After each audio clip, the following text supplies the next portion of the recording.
Buen día para todos. Gracias por acompañarnos nuevamente en este espacio. Hoy iniciamos un nuevo tema, retornando de nuestras vacaciones de verano para Colombia. Vamos a iniciar con este tema tan importante en esta época, que es el perdón. Entonces, vamos a iniciar con nuestro verso. En mi pensar, luz y claridad. En mi sentir, no hay vanidad. En mi actuar, fuerza y verdad. Así crecerá mi alma con fortaleza y bondad. Yo puedo leer, Oscar. Así como el cuerpo físico se desintegra si no lo mantiene unido el cuerpo etéreo, así como éste se sumerge en la inconsciencia si no lo ilumina el astral, asimismo este último dejaría que lo pasado se hundiera continuamente en el olvido si el yo no lo rescatase para el presente. Lo que la muerte es para el cuerpo físico y el sueño para el etéreo, lo es el olvido para el cuerpo astral.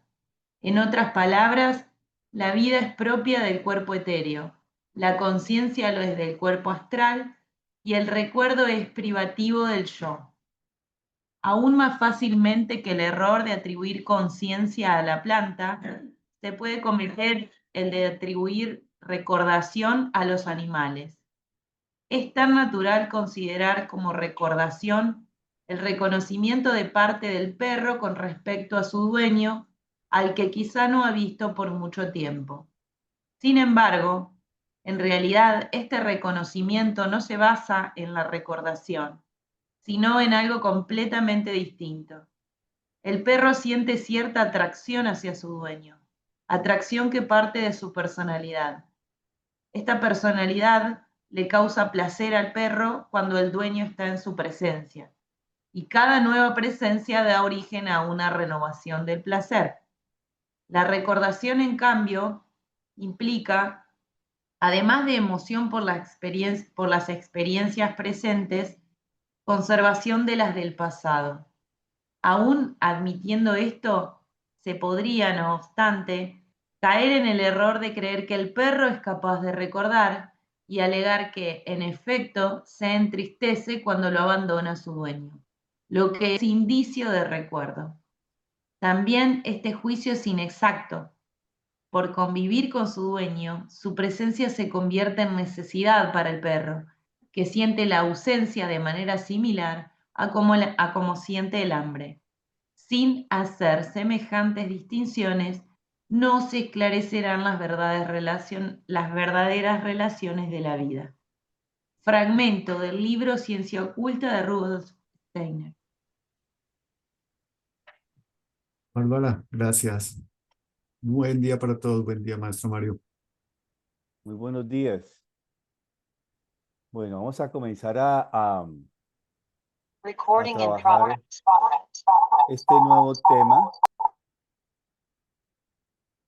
trabajar este nuevo tema, un tanto enigmático y polémico por el otro lado, ¿cierto? Una época cultural bastante especial, donde todas las acciones que nosotros vemos a nuestro alrededor implican justamente la rencilla, es decir, una provocación y una respuesta a esa provocación. Eso lo vemos en todos los ámbitos, en la vida cotidiana, en la política, en todo, ¿no? Siempre hay como una forma de desquitarnos de algo que nos incomoda de alguna forma. Eso lo vemos desde los mosquitos. Un mosquito nos ronda por la cara o nos pica con su afilado piquito, ¿no? Ponzoñita, y inmediatamente nosotros lo que hacemos es tratar de quitarlo y inclusive matarlo, ¿no? Es una conducta inconsciente. Recuerdo que hace tiempo a Obama los ecologistas lo criticaron porque estaba en un discurso, una reunión y mató una mosca sobre algo así, se apareció la mosca y llegó y ¡paquete! Le mandó la mano Y bueno, eso llevaron críticas de todos los ecologistas porque Obama, pues, presidente de los Estados Unidos, había matado una mosca frente a las cámaras y frente al mundo entero, ¿no? Fue polémica matar a esa pobre mosca, creo que ya fue la mosca más, más nombrada en mucho tiempo, ¿no?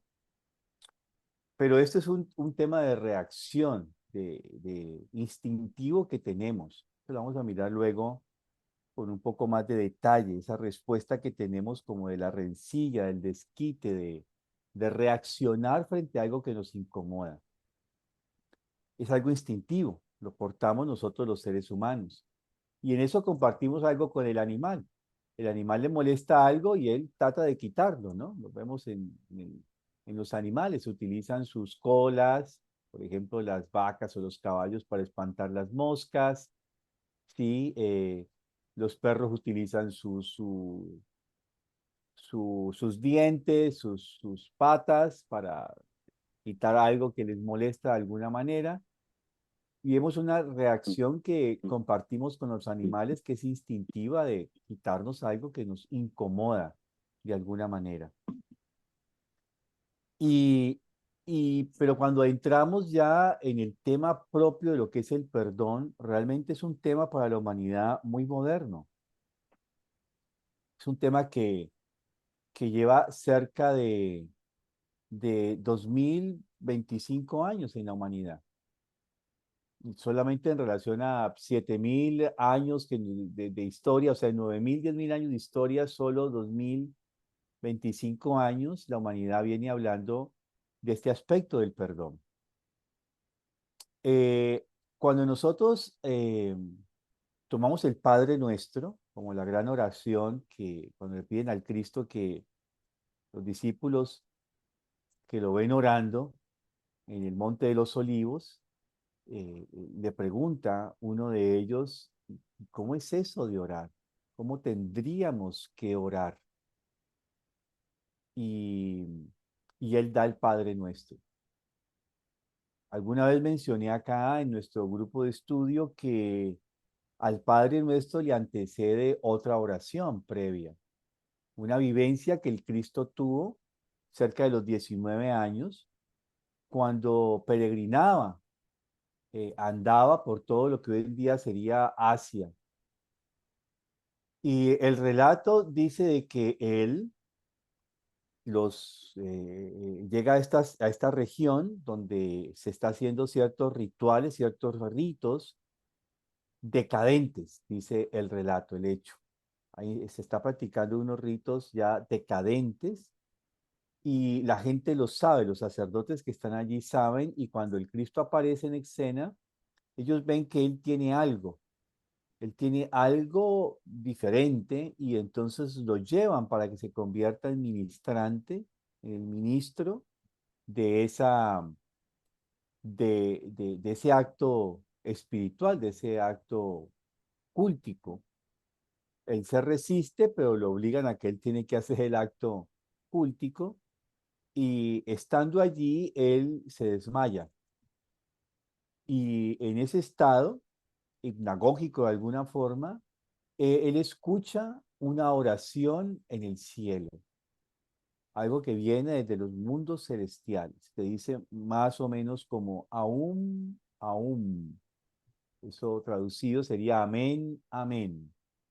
Impera el mal, testigo de yoidad que se desenlaza, deuda del propio, del propio ser por otro acarreada, en que no impera la voluntad de los cielos porque el hombre se separó de vuestro reino y olvidó vuestro nombre, vosotros, padres en los cielos. Esa es la oración que escucha Jesús, todavía no es Jesucristo, apenas es Jesús, que se dice, se reza en el mundo espiritual. Aún, aún, impera el mal, testigo de yoidad que se desenlaza, deuda del propio ser por otros acarreada, vivida en el pan de cada día.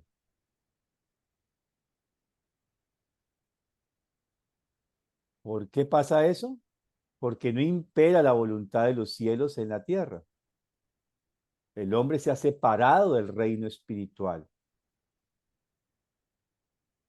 Y ahí tenemos un aspecto que tiene que ver con la caída. Aquí tenemos que retomar algo y podemos decir, bueno, hagamos una retrospectiva del curso que terminamos hace poco. Razón llevaba algo Oscar, ¿cierto? Porque para entender esto nos toca entender lo que es el pecado original, que ya de alguna manera lo hemos venido sondeando, ¿cierto? Tratando de penetrar en él. Y nos toca irnos a ese aspecto, ¿se acuerdan cuando hablábamos de el ser humano creado por los Elohim del sol y el ser humano creado por el Eloha Jehová? Y que el Elohim del sol, bueno, voy a decir puntual, ¿qué recuerdan ustedes para ver cómo están de frescura en su memoria? Ahora hablando de esto que trae que trae Oscar como una reflexión de la ciencia oculta, recuerdo, ¿no? ¿Qué hay allí? Sí, en nuestro recuerdo.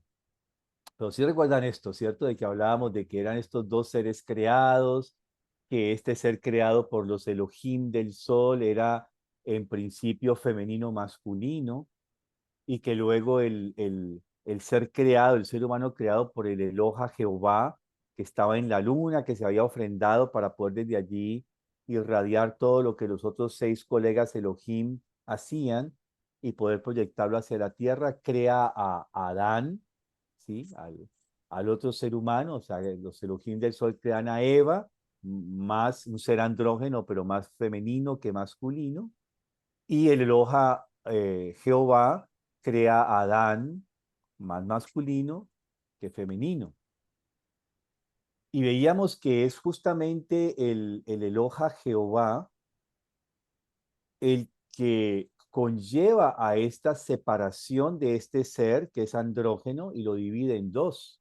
Este relato de la separación de los sexos, o sea, de coger a Adán, como veíamos con M, y extraer de él una costilla y ahora configurarla como mujer y separar los dos géneros en el ser humano. Desaparece varón y mujer. Aparece Adán ahora con N y la Eva, esta parte femenina, o sea, aparece lo masculino y aparece lo femenino en lo físico.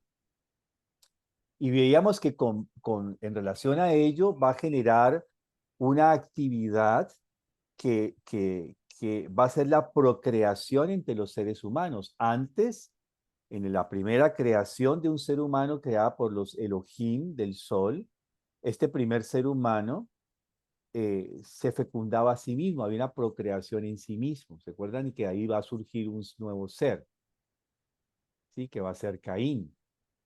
Pero de la reproducción de Adán y Eva, ¿sí? Ahí va a surgir otro ser humano, que va a ser Abel.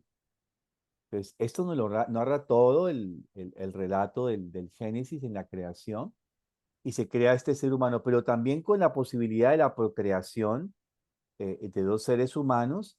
Eso veíamos que el ser humano se densifica, hay una densificación, hay una especie como de, tenemos por ejemplo el agua bien arriba en el firmamento, bien vaporizada y en la medida en que ella se condensa toma forma, para tener una imagen de lo que pasó con estos primeros seres humanos. Toma una densificación y con esa densificación justamente Lucifer introduce el deseo, que de alguna manera también ya trae esto en este extracto de la ciencia oculta que trae Oscar. Aparece que el animal nos recuerda porque nos convertimos en un deseo para él. Es el deseo el que opera en el animal.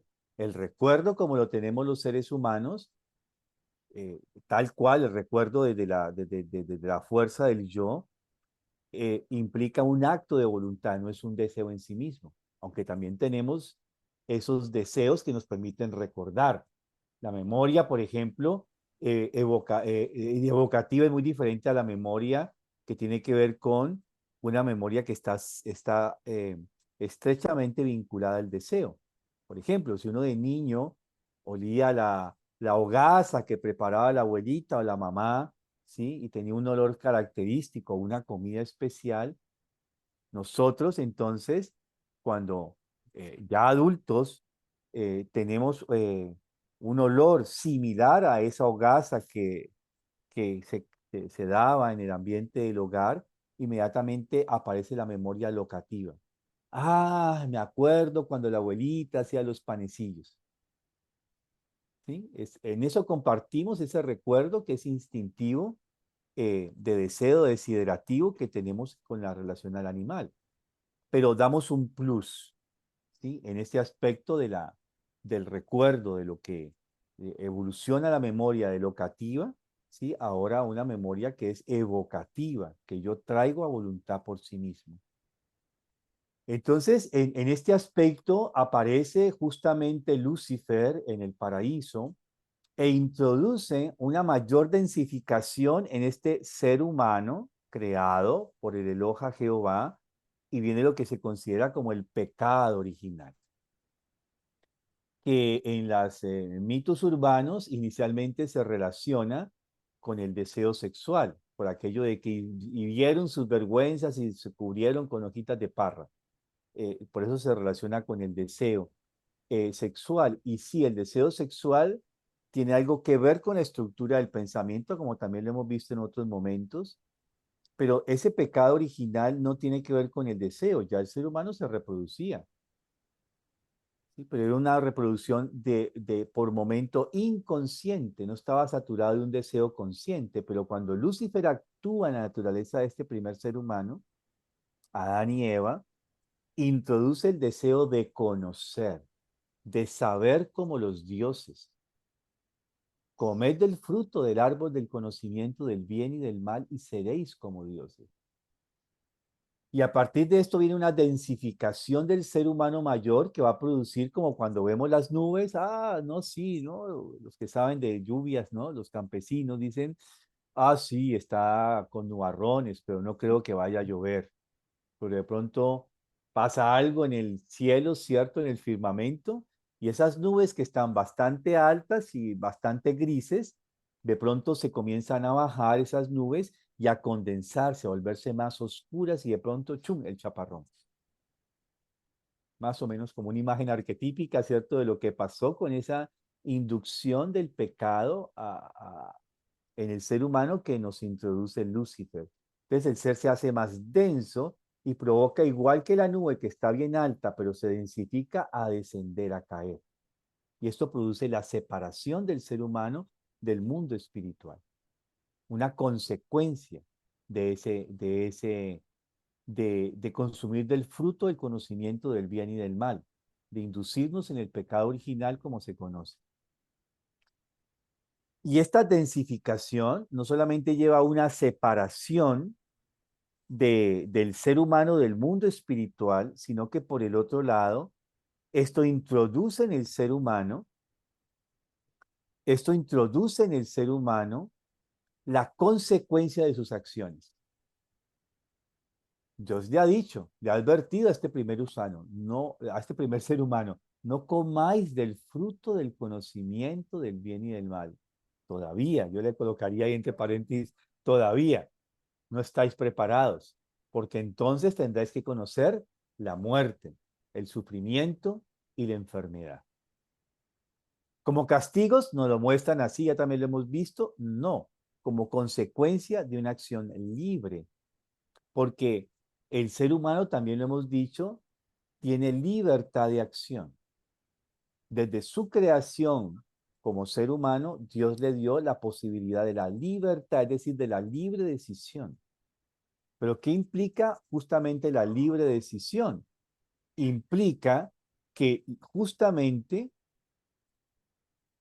eh, eh, al yo actuar en libertad, debo asumir mis consecuencias de mis acciones.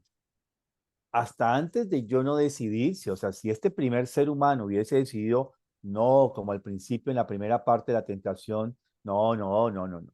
Dios me dijo que no comiera el fruto del conocimiento del bien y del mal, ¿no? La primera parte de Adán le dijo, no, no, no, ¿cierto? No, no, no, no me tentes, apártate de mí, Satanás, ¿no? Algo así, no, déjate de mí. Pero la serpiente astuta, como la muestra el mito, insiste, ¿no? Más sigilosamente, más Y ya, así más me imagino, ya no, se mete bien adentro y le dice, ay, pero mira, es que Dios tiene envidia, no quiere que tú seas como Dios, y se abrirán vuestros ojos. Y le dice la verdad, ¿no? Lo que va a pasar, pero con un cierto engaño para que caiga antes de tiempo. Entonces cae, y eso implica de que el hombre toma una decisión. El ser humano toma una decisión libre. Sí, consumo del fruto del conocimiento. ¿Y qué implica eso? La ley que se ha instaurado en el ser humano. No te dice ni celestial ni terrenal para que tú, artífice de ti mismo, te esculpieras según tus designios, como dice la oración del hombre digno de Pico de la Mirandola. Es decir, eso es una posibilidad de la libertad, del libre albedrío. Y eso implica asumir las consecuencias de una acción. Ya Dios le había dicho cuáles eran las consecuencias. Entonces, cuando Adán decide consumir del fruto del conocimiento del bien y el mal, Dios le dice, pero ¿qué has hecho, hijo? Ahora tendrás que conocer el sufrimiento, la enfermedad y la muerte. No puedo hacer nada, son leyes. Tendrás que comer de las hierbas del campo, es decir, tendrás que saber del amargor de la vida. Ya no solamente conocerás las mieles, de las delicias del saber, sino que ahora también tendrás que conocer las eh, amarguras del saber. Conocer el bien y el mal implica eso. El bien son como saborear las mieles, pero conocer el mal implica conocer la amargura, las consecuencias del mal. Y con eso el ser humano no solamente toma una decisión libre, sino que va a hacer algo muy especial. Ata la tierra a sus designios. Por eso es que la imagen arquetípica dice, tendrás que andar, cultivar la tierra, es decir, hacer tus propios alimentos y deambular por ella. Es decir, el hombre ya no está en el mundo espiritual, ahora debe descender igual que Lucifer a la esfera terrenal y ata sus designios, sus acciones, sus decisiones a la esfera de la tierra. Y no se es Dios, porque Dios finalmente perdona a Adán, aunque en la tergiversación del mito no nos lo quieren mostrar así, porque para Dios, si hubiera sido realmente para Jehová, este Eloja, hubiese sido una cuestión determinante, entonces simplemente lo fulmina, pero no. Y no meramente con el pecado original, sino cuando Caín mata a Abel y después hay una cantidad de hechos donde Dios sigue perdonando a este ser humano, pero el perdón no le quita la responsabilidad de sus acciones. Él debe asumir las consecuencias de sus acciones en la tierra, porque él ata a la tierra a sus propias decisiones, a sus propios designios, al espíritu de la tierra, para decirlo más claramente. Y explico esto para poder entender un poco ahora lo nuevo que voy a traer, es decir, la nueva idea que voy a introducir en este aspecto de entender un poco este misterio, este enigma de lo que es el perdón. Entonces el ser humano sobre la tierra debe andar con las consecuencias de sus acciones, debe vivirlas. Y parte de esto va a estar, digamos, descrito en en el Pentateuco, o sea, en los 5 primeros libros de la Biblia, donde se habla de una normatividad, de una moral. Para poder realmente que el hombre pueda introducir un aspecto ético moral en la vida, debe ahora quedar sujeto a leyes, y esas leyes son morales. Y esos son los que se describen en estos primeros 5 libros del Pentateuco. ¿Sí? Son normas de convivencia. Tienes que hacer esto, tienes que hacer aquello, si pasa esto, tienes que hacer esto. Son normas. Normas que están establecidas desde afuera. Eso es lo que recibe eso es lo que recibe Moisés como las tablas, no solamente son las tablas, uno lo mira en Levítico, Deuteronomio, Números, Éxodo, sí, ahí está escrito todas estas normas de convivencia. Cuando uno las lee son bastante crueles y hay culturas que todavía viven así, en esa ley de Jehová. No solamente los judíos, también los musulmanes.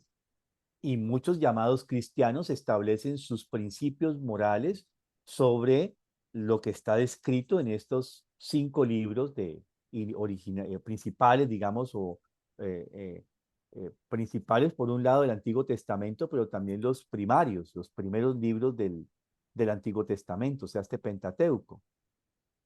Y entonces, en esa medida, el ser humano está sujeto a esas normas externas. Él no puede todavía tener una madurez para poder determinarse a sí mismo. No tiene la madurez como cuando con un niño pequeño tenemos que colocarle ritmos, normas, costumbres, hábitos para poderlo regular. No podemos dejarlo en libertad. Él no tiene autonomía, no tiene conciencia. Esto que trae Steiner justamente en este trozo que nos trae Oscar de la ciencia oculta. El ser humano todavía no tiene esa conciencia. Bien, y entonces, ahora, cuando lo vuelvo al tema de cuando los discípulos le preguntan, esto es para explicar por qué impera el mal, testigo de yoidad que se desenlaza, deuda del propio ser por otros acarreada, vivida en el pan de cada día. Es decir, cuando yo cometo un, un, un pecado, un acto eh, contra otro ser humano, tengo un mal pensamiento para colocarlo chiquito, tengo un mal pensamiento con respecto a otro ser humano, eso es lo más chiquito del mal que podemos hacer, tengo un mal pensamiento, un mal deseo, uy, ojalá no sé qué cosa, ¿no? Lo partir un rayo, eso es lo más chiquito que podemos desear, sea como el mal pequeño, el simple hecho de pensar mal de un ser humano, el dudar de un ser humano, eso es introducir algo de esto. Yo quedo atado a la consecuencia de ese pensamiento malévolo hacia el otro. Y claro, tendría que resarcirlo. ¿Cómo? Pensé mal. Uy, no, yo, más bien, yo no. ¿Cómo te parece que estaba pensando tan mal de vos? Entonces yo redimo, ¿cierto? El pecado, pequeño pecado que he hecho contra un ser humano. Y ato a las fuerzas de la tierra, ato al ser de la tierra con respecto a ese pensamiento. Por eso cuando atravesamos el umbral de la muerte, allí nosotros vamos a vivenciar todo el bien y todo el mal que le hemos hecho a los demás seres humanos, no solamente como actos concretos de nuestra voluntad, sino como sentimientos y pensamientos hacia los seres humanos. Yo voy a ir a vivir en alma propia como un pensamiento pequeñito, este pequeño mal de pensar mal sobre un ser humano, tiene un efecto sobre su alma inconsciente, porque el alma, parte del alma inconsciente, la parte vital del ser humano capta este mal pensamiento. Así como captamos cuando alguien nos está mirando por la espalda y uno inmediatamente voltea a mirar. Es un tema que vamos a ir profundizando de a poco de esto de lo que es nuestro mal, ¿sí? Maite levantó la mano. Hola, sí, perdón que no prendo la cámara, pero es muy temprano acá en México. Pero sí, Me la imaginé Maite así toda despelucada. así tal cual. Pero me queda la duda de esto que estás diciendo, de si nos damos cuenta, o sea, si hacemos consciente este mal pensamiento, ¿también queda o es resarcido en el Ya, momento? ya O uno sea, lo resarce, por supuesto. ok, Esa bien. conciencia del mal ya es el principio. Ahí vamos a mirarlo. Voy a terminar con esta parte, Ya, ¿cierto? perdón, sí, No, no, gracias. está bien, pero está bien tu pregunta, porque el hecho de que ya yo tenga conciencia de que pensé mal de una persona y lo pueda redimir y cambiar digamos, la visión que tengo. Imaginemos esto, alguien nos habla mal de una persona, eso es común en nuestras culturas, ¿no? Y esa persona es así, y esa persona es así, y no tan antipático, no sé qué, no sé qué, no sé qué. Y no conocemos a la persona, ¿no? Nos quedamos con una preimagen, con un prejuicio de la persona. Y luego la conocemos en la vida práctica, digamos, pero ¿dónde está lo antipático? ¿Dónde está la mala gente? ¿Dónde está qué es un ogro? ¿Dónde está qué es lo que lo mal persona que me están describiendo, ¿no? O cuando conocemos a la persona y alguien nos habla mal de eso, y digo, pero espérate, me está hablando de una persona que yo no conozco. Me estás hablando del Mario Veira ese que da los martes del curso ese allá. No, no, pero yo tengo una imagen distinta de él. ¿Sí? Nos pasa esto, ¿cierto? Es decir, sucede esta cuestión donde uno inmediatamente, brum, cambia la posición o lo cuestiona o en el caso digamos, más arquetípico que no lo conocemos, nos hablan mal de la persona, nos quedamos un prejuicio y lo conocemos y ¡prum! Se diluye porque esa imagen que nos han dado no es. Es una imagen de prejuicio, prejuiciosa de la otra persona. Y quizás sí, el otro tuvo una mala relación con el otro, pero ese no es el ser completo de esa persona, porque quizás es un aspecto negativo de esa persona, pero no es su ser completo. O quizás no es así. ¿Sí? Entonces, esta conciencia ya redime algo. Y eso es lo que vamos a mirar ahora, porque eso es parte de lo que tiene que ver con el perdón. Bueno, entonces, en este sentido, justamente,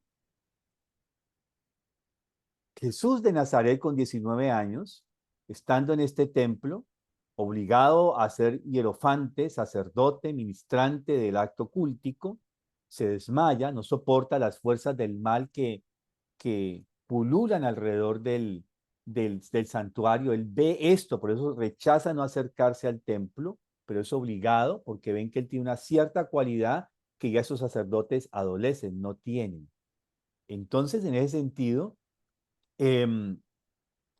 cuando ahora está orando, él ya es Jesucristo y está orando en el Monte de los Olivos y le preguntan a los discípulos cómo debemos orar, él ahora va a decir, Padre nuestro que estás en los cielos, santificado sea tu nombre, venga a nos tu reino, hágase tu voluntad como en los cielos, así también en la tierra.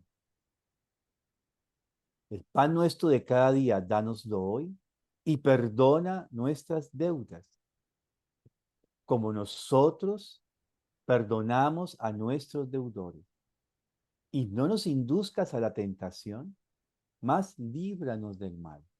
Y si ustedes comparan esta oración, es la inversión de la oración que él escuchó a los 19 años cuando estaba en el templo en el Medio Oriente. Es al revés. Aún impera el mal. Acaba de decir, y líbranos del mal. Estamos desunidos del mundo espiritual. Y aquí viene el reconocimiento, Padre nuestro que estás en los cielos. Ahora, si uno toma la oración del Padre Nuestro y la analiza filológicamente, teológicamente, ella tiene siete oraciones, 7 grandes oraciones en la gran oración. ¿Sí? Y si miramos la primero, el segundo, el tercero, 7, uno dice, ¿por qué 7? Pero lo curioso es que la quinta dice, perdona nuestras deudas como nosotros perdonamos a nuestros deudores. Steiner nos dice que cada una de estas 7 partes del Padre Nuestro está relacionada con una época cultural. La primera estrofa está relacionada con la época india, protoindia, la segunda con lo protoversa, la tercera con, así está colocando Oscar la oración, que fue allá y nos ayudó con ello, ¿cierto? En Mateo que está esta frase. La quinta época cultural en la que estamos nosotros posatlante tiene que ver con y perdona nuestras deudas como nosotros debemos perdonar a nuestros deudores. Vamos a adentrarnos en ello, ¿sí? En el,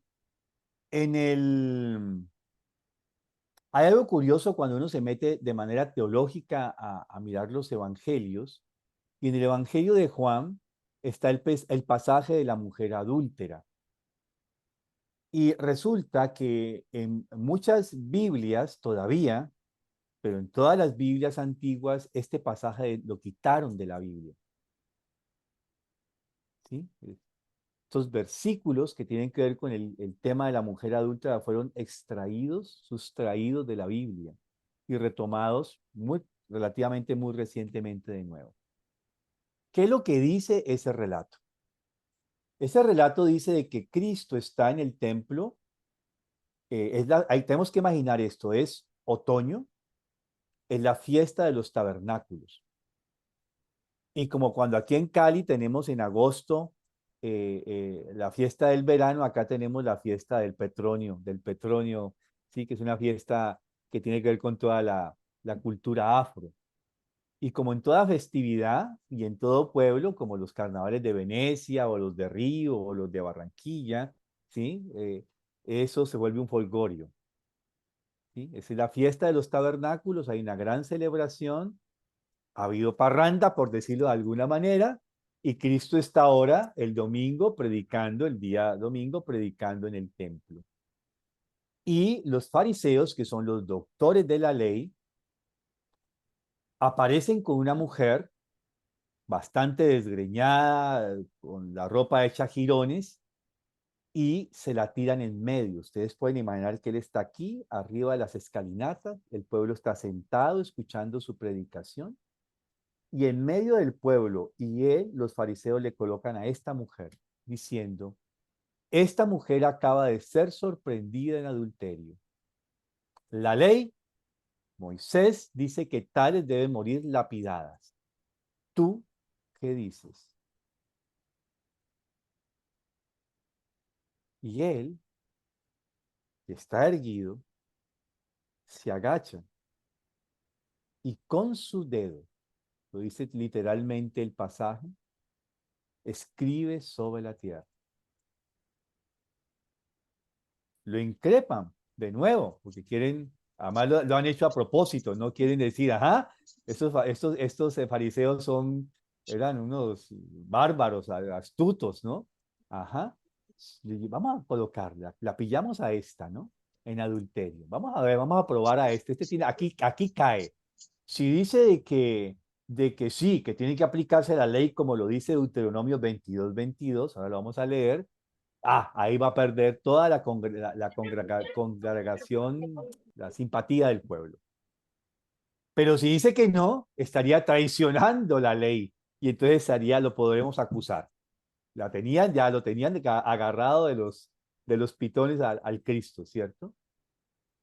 Pero cuando le hacen esta increpación, ¿tú qué dices?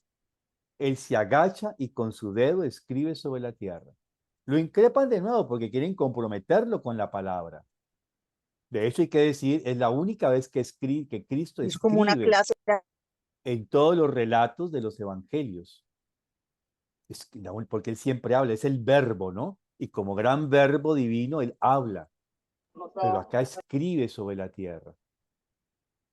Y ahora entonces lo increpan y él se yergue. Está agachado, podemos imaginar esto, ¿no? Está erguido y ahora se agacha. Para poder escribir sobre la tierra tiene que estar bien con su cuerpo tendido casi sobre la tierra, porque no está utilizando un palito para escribir, para rayar, sino que con su dedo escribe sobre la tierra. Cuando le increpan, se yergue y dice, ¿quién de vosotros está libre de pecado? Tire el primero la piedra contra ella.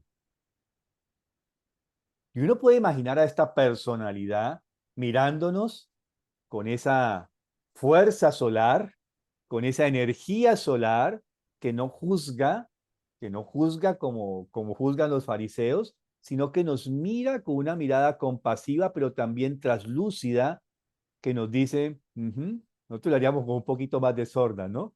¿No? Lo miraríamos así como que con la mirada que hacen a veces las mamás, como que, ajá, ¿no?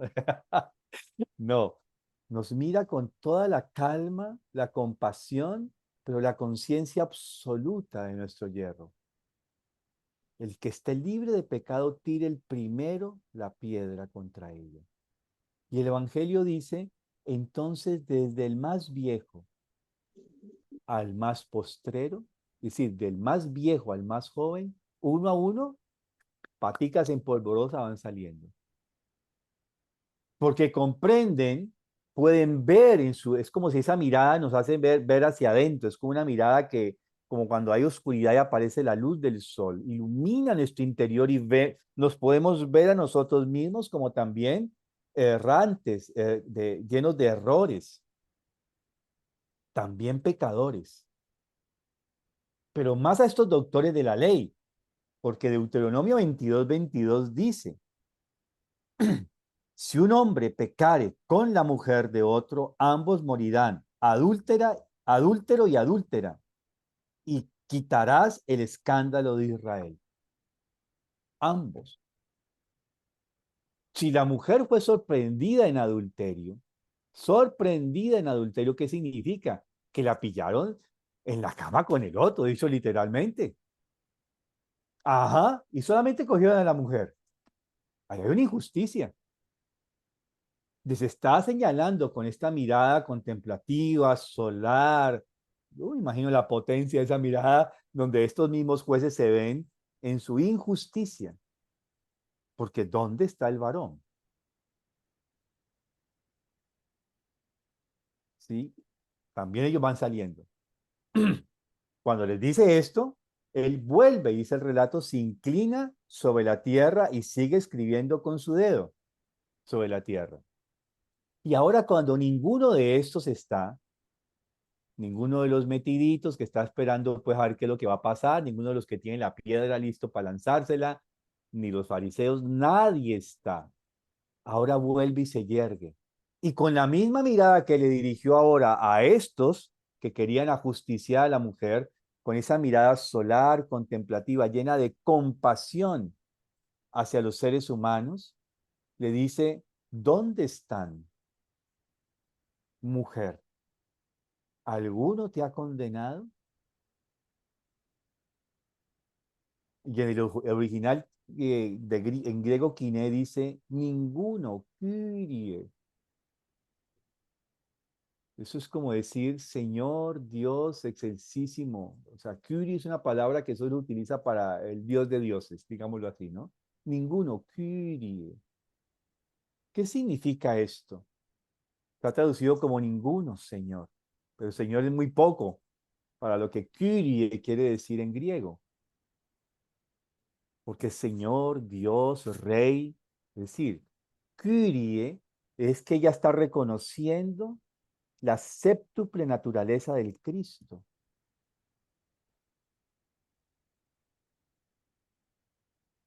Ahora la mirada del Cristo no solamente hace que, como los fariseos vean su yerro, sino que le muestra la esperanza a esta mujer. Una esperanza que ahora coloca en su voluntad. Entonces, desde hoy, no peques más.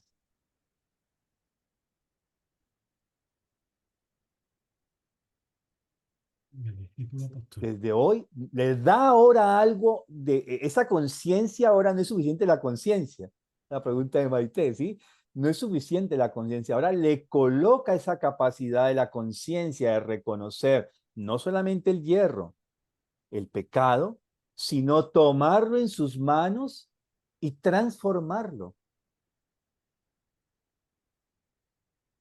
Porque desde el principio del pecado original, ha sabido, Cristo y el mundo espiritual completo, el mundo, los dioses, los Elohim, han sabido de que el ser humano, si bien es un ser que yerra, es un ser que también tiene la posibilidad de transformarse. Él fue creado a imagen y semejanza de los dioses, es un ser creador.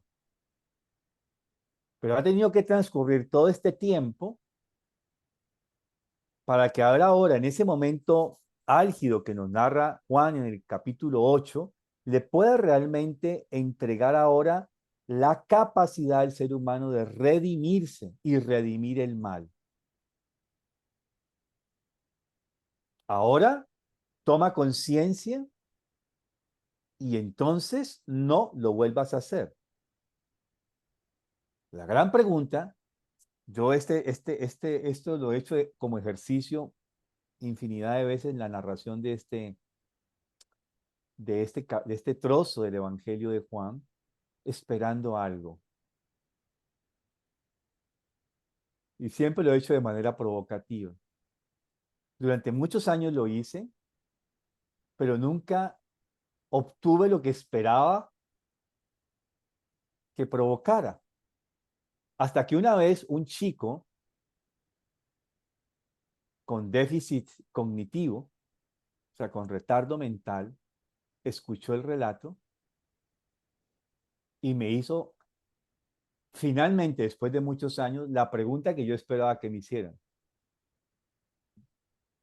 ¿Y qué escribió sobre la tierra?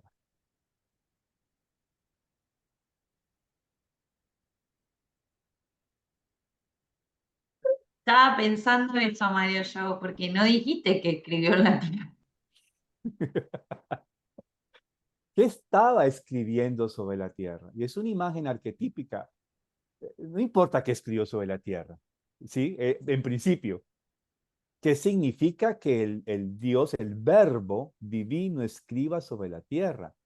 Pero para escribir sobre la tierra, ¿qué tiene que hacer él? Ahí está el misterio especial. Él tiene que agacharse sobre la tierra. Él tiene que hacer una genuflexión sobre la tierra y ahora dejar su huella en la tierra. Él no tenía nada que ver con la tierra. Es un ser totalmente puro. Él no había pecado como Adán y Eva. Él no había consumido el fruto del conocimiento del bien y el mal. Ya vimos en nuestro curso anterior que este alma natánica, que es el alma que se incorpora, a la que se incorpora el Cristo, era el alma preservada en el mundo espiritual solar que no había pecado.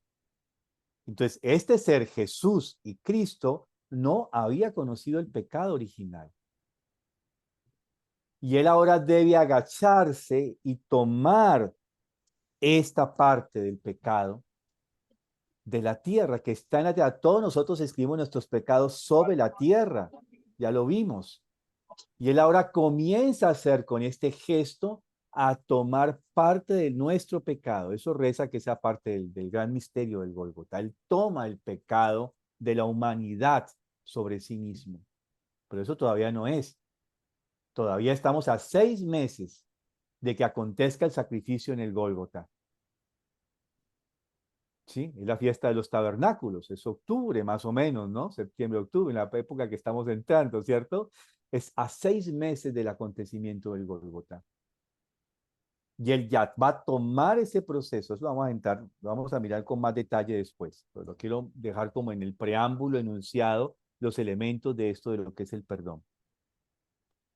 Y acá él entonces está haciendo, esto obviamente si miramos Deuteronomio 22, o sea, todo Deuteronomio, Levíticos, Números, es decir, ese acto de Cristo, o sea, uno puede entender a los padres de la iglesia, decir, pero si dejamos ese texto, yo me lo imagino allá, esto va a dar lugar a que la fornicación, el pecado es válido, y entonces, ¿qué vamos a hacer nosotros para moralmente, para conducir a estas ovejas descarriadas? No, quitémoslo más bien, no nos compliquemos la vida, ¿sí? Yo imagino a los pobres, ¿no? O sea, luchando con esto, porque o sea, su propia comprensión lo sobrepasaba a entender esto. Pero justamente entender el misterio de Cristo sobre la tierra es entender lo que significa el perdón. Eso es lo que vamos a tratar de entender y comprender, porque justamente él comienza en muchos pasajes. Yo traigo este que para mí es el, el relato estrella del perdón. Hay muchos otros donde él realmente nos está introduciendo esto. Yo voy a tomar parte de tu hierro. Yo lo tomo. Pero bueno, ok, mira cómo tú haces. Imaginemos un padre que tiene que asumir el error de un hijo. Digamos, voy a colocar una pilatuna que de pronto de las que yo hice de muchachito, ¿no? La vecina me cogió la pelota con la que jugábamos fútbol en la calle, teníamos una vecina que era muy maldadosa, le molestaba que jugáramos en la calle porque le alborotábamos a los clientes de su negocio, y entonces cuando tenía la oportunidad y nuestra pelota iba al antejardín de ella, la cogía y la volvía añicos con un cuchillo. Y nosotros, un poco dolidos, cogíamos con una cauchera en la noche, sigilosamente, y le quebrábamos los vidrios de la ventana. ¿Sí? Entonces, imagínense entonces ahora que mi padre, afortunadamente no se dio cuenta, pero digamos que mi padre se hubiera dado cuenta, ¿no? Entonces me va a decir, bueno, Mario, venga acá, carajo, ¿no? A ver qué es lo que usted ha hecho. Bueno, ok, yo voy a asumir ese error suyo. Yo voy a hablar con la vecina y le voy a pedir disculpas, ¿no? Voy a pagarle el vidrio, pero ojo pues con volverlo a hacer. Camine a ver. Y lo que hacían los papás de aquella época, camine a ver, ay, vea, doña Carlina, difunta Carlina, qué pena con usted, pero este muchachito le acaba de quebrar el vidrio. La Carlina no se ha dado cuenta quién le quebró el vidrio, ¿no? Papá uno lo aventó allá. Este le quebró él fue el que le quebró el vidrio, vea. Aquí está la cauchera. Le quiero pedir disculpas. Aquí, pues, dígale pedir disculpas. Y uno apenas miraba así, ¿no? Perdón, doña Carlina, ¿no? La obligaba a pedir perdón, ¿cierto? Yo le voy a cobrar, mañana le mando al de los vidrios para que le reponga el vidrio. Y camine para la casa, y carajo, y no lo vuelve a hacer. Eso sí, el papá era benevolente, ¿no? Porque no le dan a uno una huetiza tremenda. Nuestra generación era así, ¿cierto? Ese es un poco, arquetípicamente, el ejemplo. Pero acá es mucho más compasivo, porque Cristo no castiga, no, no zarandea al alma humana. Le ha mostrado la consecuencia del error. Y ahora Él dice, yo tomo este error, yo lo voy a compensar. No ahora, porque escribir es diferente a hablar. Cuando hablamos estamos en tiempo presente, pero cuando escribimos estamos en tiempo futuro. Yo voy a asumir parte, o sea, la parte que me corresponde a mí de tu yerro. Espérame 6 meses, más o menos así, ¿no? Cuando venga el acontecimiento del Gólgota, donde yo realmente entregue mi sangre sobre la tierra para poder redimir todo el mal que la humanidad ha hecho. Y allí tendré en cuenta el tuyo. Pero tú mira de aquí en adelante cómo te comportas. Bueno, esa es una introducción a este tema he colocado los elementos esenciales con que vamos a volver a este tema del perdón. Y entenderlo en la magnitud realmente teosófica y antroposófica de lo que significa realmente este aspecto del perdón, que es un tema muy nuevo y que, como dijimos al principio, por naturaleza tenemos el instinto justamente de buscar la compensación de lo que me incomoda, del mal que se me ha hecho. Y justamente la gran tarea de la humanidad es poder redimir esto. Eso es lo que vamos a mirar, los pasos hacia ese proceso del perdón. Bien, esto como una introducción, no sé si hay preguntas, inquietudes, otros temas que quisieran que anexáramos a este gran tema del perdón. Hola, buenos días. Saludos desde México. Estaba todo oscuro acá, pero ya salió el sol. Mario, hace ratito dijiste que el perdón no quita la responsabilidad sobre las acciones, ¿no? Me preguntaba, entonces, ¿lo que sigue del perdón es la expiación? No, necesariamente, No porque necesariamente. justamente la expiación es lo que está en todo el Antiguo Testamento, ¿sí? Si miramos Deuteronomio 22:22 va a decir al final, ¿no? ¿Para qué? Si un hombre pecare con la mujer de otro, ambos morirán, adúltero y adúltera, y quitarás el escándalo de Israel. Eso es la expiación. De hecho, en Levíticos, en Números, se manda a Aarón constantemente a que haga una expiación anual de derramar la sangre de un animal para expiar los pecados de Israel. Vamos a adentrarnos un poco en esto, ¿no? Pero justamente el Cristo que nos trae a esta expiar, o sea, redimir el pecado es una cosa distinta. No es la consecuencia de que el que a hierro mata, a hierro muere. Ojo por ojo, diente por diente, mano por mano, pie por pie. No, eso no es lo que trae el Cristo. Él está dispuesto a asumir el peso de nuestro hierro si nosotros realmente estamos dispuestos a asumir una actitud diferente. Espiritualmente lo que le está diciendo a la mujer adúltera es esto, ¿sí? De hecho, después vamos a hablar un poquito de quién es esta mujer adúltera, ¿no? Porque siempre hay una incógnita de quién es. Algunos dicen que es María Magdalena, pero ¿quién es esta María Magdalena? Ya hablamos de un poquitico de una de las Marías, de las tres Marías, y una de las que aparece al momento de la crucifixión es justamente María Magdalena, que es esta, se los adelanto de una vez, ¿sí? Es esta María Magdalena, y es la que instaura el sacerdocio femenino, que después es quitado de la cultura humana. Entonces, hay algo allí justamente de que esta expiación es de otra manera. El Cristo asume lo que nos correspondería de expiación si nosotros, digámoslo así, sí y sí, nosotros modificamos nuestra conducta.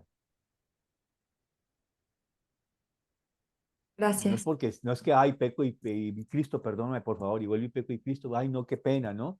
Como que hablé más del prójimo, Dios mío, hago el rosario digo, porque así hacían mis ancestros, ¿no? Con el rosario en mano pidiendo expiación por todo el mal del prójimo, que lo que van rajado el prójimo, como decían las abuelas, ¿no? Y entonces el que peca reza empata, dice el dicho, ¿no? No es así.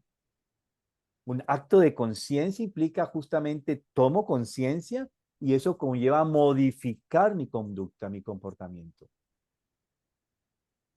Es lo que espera el Cristo de nosotros. O sea, y muchas veces los santos son santos porque tomaron conciencia de sus yerros. Y esa conciencia los llevó a una modificación completa de su comportamiento, de sus hábitos de vida, de su personalidad. Todos los santos, no hay ningún santo que haya sido santo de nacimiento, se hicieron santos, ¿cierto? Ya virtutis, volteando la voluntad para poder modificar su conducta. Pero de esto hablamos un poco después. Bueno, creo que tenemos que dar un tiempo a Laurinia. Yo veo que ya Mario está ahí listo, preparado. Bueno, entonces continuamos dentro de 8 días, Dios mediante. Gracias, Muchas Mario. gracias. Gracias, Gracias, Mario. Gracias, Mario. Gracias. Muchas gracias. Querido Mario Huertas, Ah, bienvenido a esas vacaciones largas sí, sí, y sí. Bueno, provechosas. ok, vamos a ver, aquí estoy tratando de acomodar esta cámara, pero bueno, es lo mejor que pude. Entonces nos vamos a poner de pie, por favor, para que todo esto que estudiamos con Mario, pues a través de Laurinia también se puede interiorizar. Vamos a darnos un toquecito en la nuca, así, por favor. Un toquecito para irnos despertando, ¿sí? La espalda, sería una mano, la otra, toquecito. Las piernas, vamos, los muslos, los tobillos. Sí. Sí, y ahí nos ponemos, nos damos una posición vertical.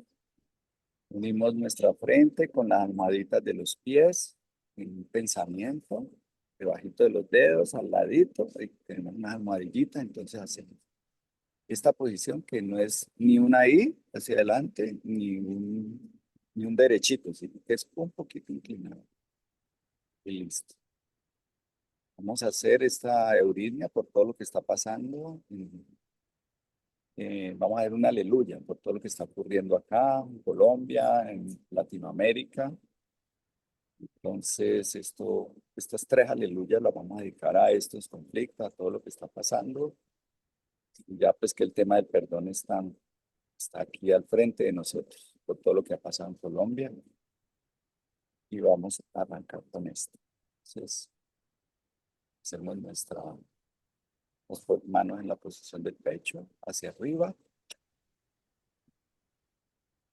Ah, 7 L's. L, L, L, L, L, L, L. Hacemos la E arriba. 3 L's. L, L, L, U. Ya recogemos nuestra sala.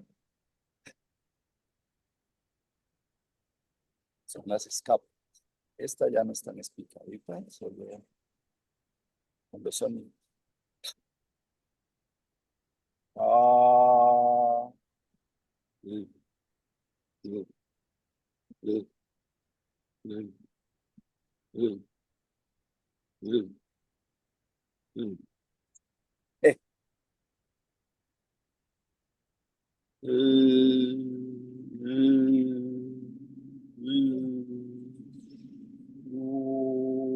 Uy, ah.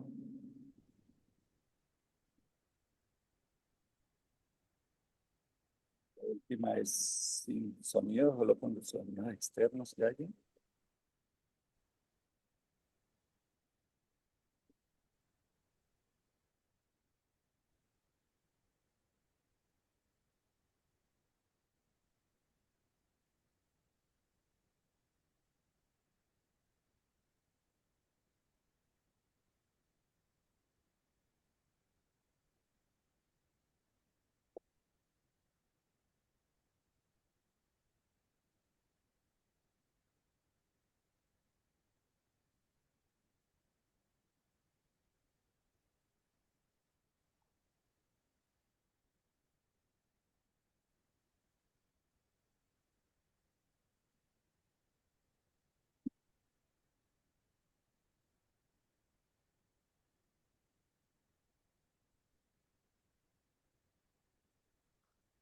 A ver, por hoy acá. Y recordando esos aleluyas nos pueden servir para estar con todos, con todo lo que está sucediendo y poder acompañar desde allí ese perdón. Gracias. Gracias, querido Mario. Gracias. Gracias. Bueno, vamos a cerrar. Gracias. Gracias, maestro. ¿Quién nos colabora con el cierre, por favor? ¿Yo? En mi pensar, luz y claridad. En mi sentir, no hay vanidad. En mi actuar, fuerza y verdad. Así crecerá mi alma con fortaleza y bondad. Buen día. Gracias. Gracias, Lizzy. Buen día. Gracias. Gracias. Buena semana. Buen día. Buena A todos. semana. Buena semana. Muchas gracias. Nos vemos de 8 Gracias días. a todos. Gracias.